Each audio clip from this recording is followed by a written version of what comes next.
ശരണം വിളികളും നാമസങ്കീർത്തനങ്ങളും കൊണ്ട് ഭക്തിസാന്ദ്രമായിരുന്നു സൂര്യൻ ധനുരാശിയിൽ നിന്ന് മകരൻ രാശിയിലേക്ക് മാറിയ സംക്രമ മുഹൂർത്തം. ഭക്തകോടികൾക്ക് ദർശന പുണ്യം പകർന്ന കലിയുഗവരദന് സംക്രമ മുഹൂർത്തമായ പുലർച്ചെ 6:56 സംക്രമാഭിഷേകം നടത്തി. കവടിയാർ കൊട്ടാരത്തിൽ നിന്നും കൊണ്ടുവന്ന നെയ്യാണ് അയ്യപ്പന് അഭിഷേകം നടത്തിയത്. തന്ത്രി കണ്ഠരര് രാജീവരുടെ സാന്നിധ്യത്തിലായിരുന്നു സംക്രമ പൂജകൾ. സംക്രമ മുഹൂർത്തത്തിൽ ലക്ഷക്കണക്കിന് ഭക്തർ ദർശന പുണ്യം നേടി. ഇനി മകരസംക്രമ സന്ധ്യയ്ക്കായുള്ള കാത്തിരിപ്പിലാണ് ഭക്തർ. സന്നിധാനത്തും പൂങ്കാവനത്തിലെങ്ങും പർണശാലകൾ കെട്ടിയാണ് ഭക്തർ കാത്തിരിക്കുന്നത്. സർവ്വലൗകിക സുഖങ്ങളെയും ഉപേക്ഷിച്ച് വർണ്ണാശ്രമ ധർമ്മങ്ങൾ അനുഷ്ഠിച്ച് ശരണം വിളികളുമായി കിഴക്കേ ചക്രവാളത്തിൽ മകരനക്ഷത്രം ഉദിക്കുന്നതും കാത്തിരിക്കുകയാണ് തീർത്ഥാടകർ. തൊഴുന്നതിനും വേണ്ടുന്ന എല്ലാവിധമായിട്ടുള്ള സൗകര്യങ്ങളും ദേവസ്വം ബോർഡും ഗവൺമെൻറ്റും ഒരുക്കിയിട്ടുണ്ട്.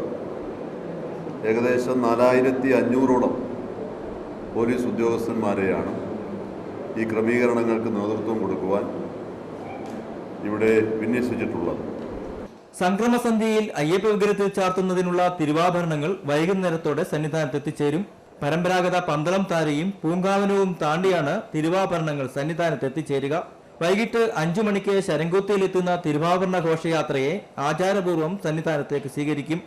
6:30 തിരുവാഭരണങ്ങൾ അയ്യപ്പ വിഗ്രഹത്തിൽ ചാർത്തി ദീപാരാധന നടത്തും.